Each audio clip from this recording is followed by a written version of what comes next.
Hello everyone, Fromark here once again with another episode of the Fromark Plays Show. And this time around I'm playing something a little bit different.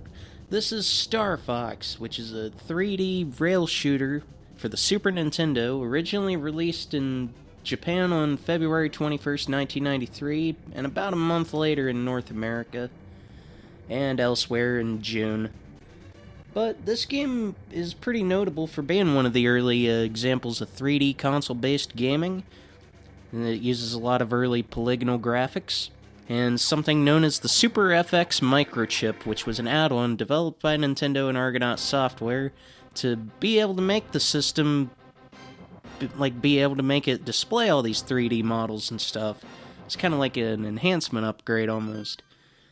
But yes, folks, this is Star Fox, and this is a game I've been looking forward to recording for a while, because before I started practicing for this Let's Play, I went into this mostly blind, because this is a game I didn't really grow up with. This is a game that was pretty unfamiliar to me for years. But, to walk you through a little bit of the plot here, you see you start off with the bunch of planets and places that you can go to on the map, and you got General Pepper, the doggo there on the left, who's saying, "Star Fox team, our last resort is to counterattack Venom. Good luck." And you get this little opening cutscene sequence, which is pretty neat. And some early examples of voice acting in video games here. As you hear that emergency, incoming enemy fighters.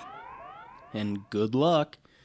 Now, there's not tons of voice acting in this game, but there is a little bit. It's pretty notable. But most of it's just this blip blip blip blip blip blip blip blip blip blip blip blip thing that the characters are doing currently. So, Star Fox is not only the name of the game here, but is also the name of the group of mercenaries that have been hired by General Pepper to defeat the evil Andross and his forces. Basically, to rip right from the instruction manual of the game, the Lilat solar system, located near the center of the Milky Way galaxy, is made up of several bountiful planets. No fewer than 3 of these worlds were home to civilizations teeming with industrious inhabitants. The other planets in the system provided boundless natural resources. The comfortable lifestyle enjoyed by the Lilatians was the envy of the galaxy until the coming of the Emperor Andross. Emperor Andross was once known as Dr. Andross, a scientific genius who worked at an advanced lab on Corneria, the 4th planet in the Lilat system, which, hey, Corneria is where you start off at in this game, folks. We're currently on Corneria now. But anyways, ever since his childhood, Andross's brilliance outshone that of some others, and as an adult he began developing a powerful engine based on hyperspatial energy. Selfish and blinded by selfish ambition, he repeatedly conducted dangerous experiments at the heart of Corneria's most populated city. After many warnings from the planet's ruling council, he was finally banished from the planet for endangering the inhabitants of Corneria. Out of sight, out of mind, the inhabitants of Corneria soon forgot the menace of Dr. Andross. One day, however, Corneria's small defense force detected some unusual happenings on Venom, the 1st planet in the Lilat system. Strange unidentified flying objects were monitored maneuvering above the planet in large numbers. It was not long before the self-appointed Emperor Andross, who'd fled to Venom, declared war on Corneria.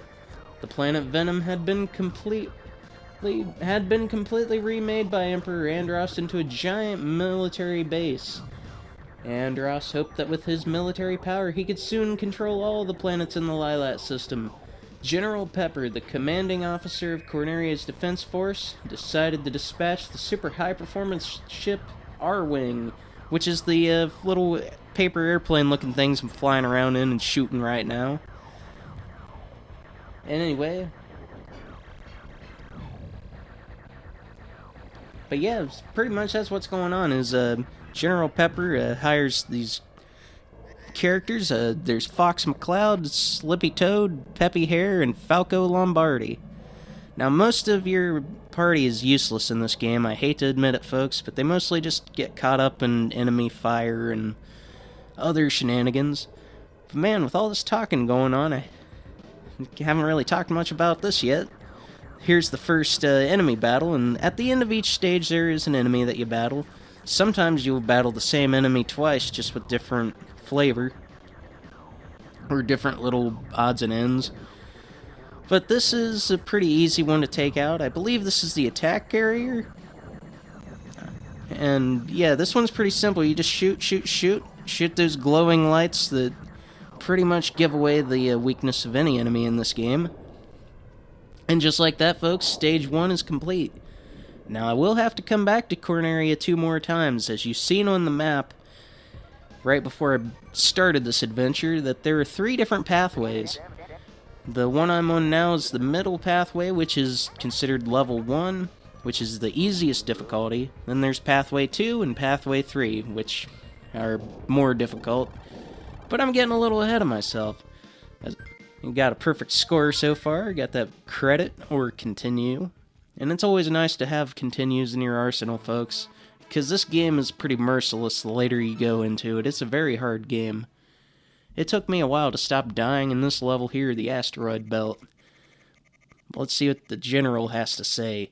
Andross's forces intend to build a base in this area. Destroy their rock crusher. Good luck. You don't gotta worry about it, because I think I can take care of this. I wouldn't have recorded the Let's Play if I didn't feel like I could actually beat this game. Which it took a lot of practice to finally...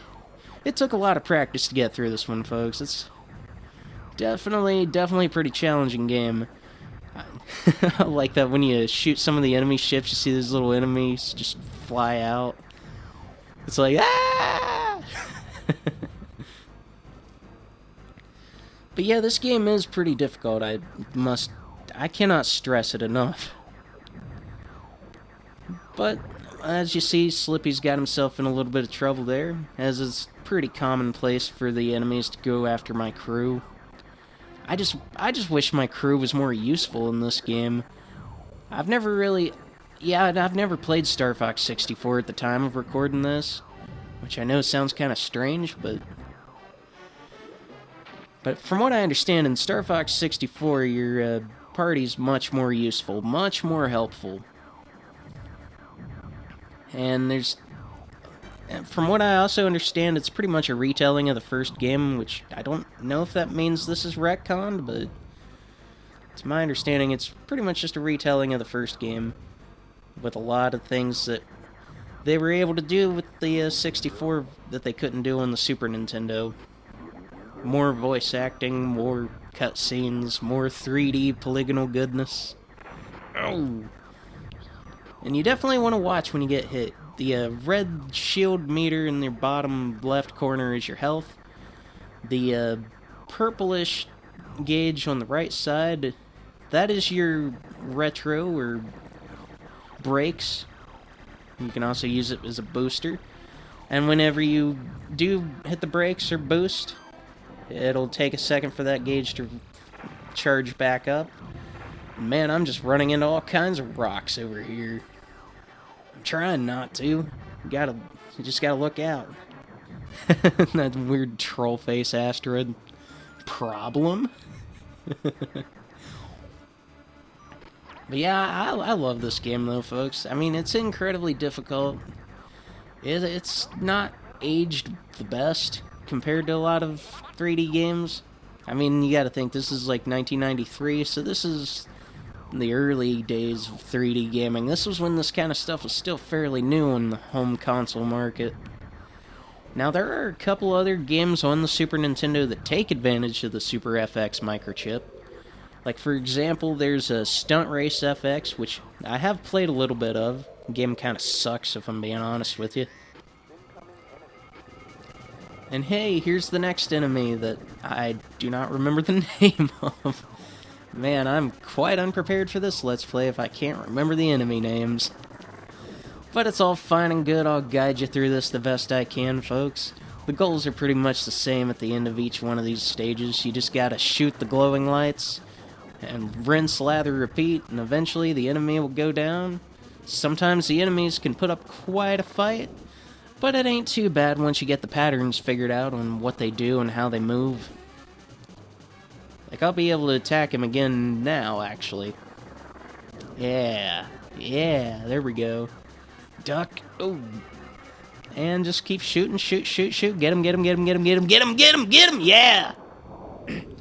Yeah, that'll do it for stage 2, folks. Let's get out of this asteroid belt. Good stuff, if I do say so myself. All ships check in. Great. Okay, what's next? No sweat, Fox. But yeah, they pretty much say the same stuff at the end of each stage. Sometimes it'll be a little bit different depending on their health. But it looks like, yes, Slippy didn't make it out full health, so I will not get the 100% bonus in the continue. Hey, they're going to Plaid. It's that hyperspace. I always love that special effect. That hyperspace thing. Or where it kind of looks... It's kind of like when you're driving at night and there's snow everywhere. And you got your high beams on. Anyway. The Space Armada consists of powerful battleships. Destroy their energy cores. Good luck. And just like Stage 2, this one will start you out in cockpit view.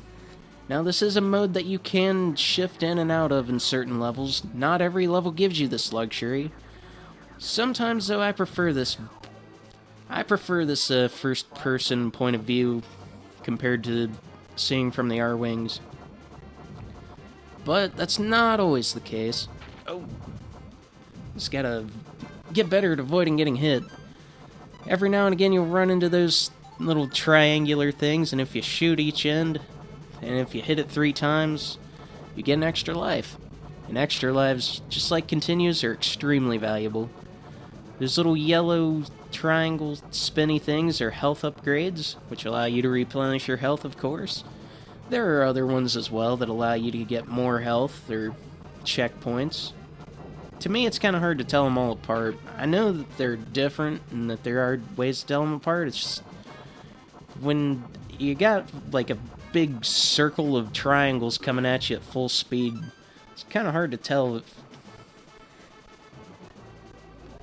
Also, if you don't happen to fly into the right area at the right time, you can end up going around this room and have to make a second fly through. I feel like... I thought I showed that off in this recording, but I guess not. That might be in a later part, because that does happen a couple of times, where you gotta be really careful or the stage will just keep looping over and over. But no problem, I'll go ahead and get out of there. That energy core has been destroyed. Slippy is protected. Also, you can do plenty of barrel rolls in this game, even though that wouldn't really become popularized until Star Fox 64, when you could do a barrel roll! But you can do barrel rolls in the original Star Fox. I don't really do that a lot in this game. I don't really maneuver around as much as some of the experts of this game would. I play this game how I play it, and they play it how they play it. Oh, here's another one of those things. I think, yeah, oh, dang. That's what I was talking about a little bit ago, folks. It's really easy to miss where you're supposed to be when the jump cuts to you flying into that room. So I gotta go back through here once again. But it's not that big. Ooh, got hit by that glowing Cheerio. But I got my health back. I think that's the checkpoint, that blue flashy one. That might be it. It's either a checkpoint or full health. It makes a noise that would have me believe that it's a checkpoint. Maybe I'll look some of this stuff up after recording part 1 so I have a little bit better information. Oh! I do not like getting hit in this game, folks, because when you get hit, man, it sounds like you really goofed up bad. Like, it just makes this loud crunching noise. Like a... And plus, depending on what you get hit by or how you get hit, you can lose a good chunk of health. You can also break your wings, which renders your R-Wing pretty much useless. As you see, I have the twin blaster upgrade and the upgrade for the twin blasters, but I could lose those twin blaster projectiles if one of my wings broke off. Ooh. Man, oh yikes. Hey, at least I made it out of there. Oh. Man, I'm just trying to make it through this. I'm just trying to make it through this stage. But no worries.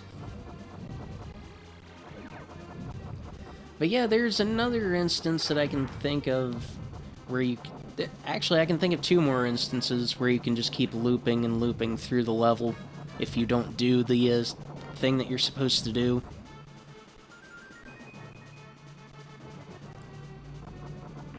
But... So you still got a little bit more of these enemies. They're going to shoot some more of their glowy Cheerios. Cheerios actually do sound kind of good right now. Hey, the music's changing. Things are getting pretty serious now. Sinister music from the intro sequence is back. Now, I don't think you can fly around this on accident, luckily. I don't plan on finding out. But yeah, you just gotta duck, dodge, and dive all through here, and avoid as many of these pillars as you can.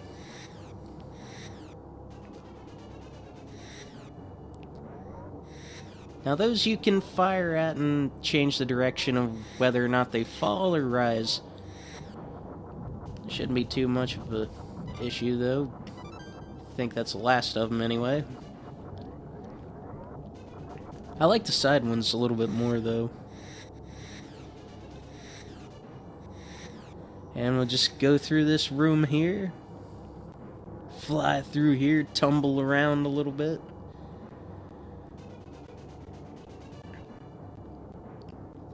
This part makes me think of, like, going through, like, an air duct or something. Like, there's big square air ducts and buildings. But anyways, folks, here we have the Stage 3 enemy. Now, there's a version of this later on that I'll have to face off against again. But this one doesn't put up as much of a fight as that one does. And that'll do it for Stage 3. That was actually fairly easy to take out. The other one, not so much. But yes, you get that glorious cutscene of the boss room exploding into a bajillion pieces. Stage 3 clear, all ships check in. Great. Hey, you said that last time. Hey, you said that last time too. It's looking good, Fox. At least Falco changed it up. But that's gonna do it for Stage 3. I will see you all in Part 2, hopefully. And yeah, see you then.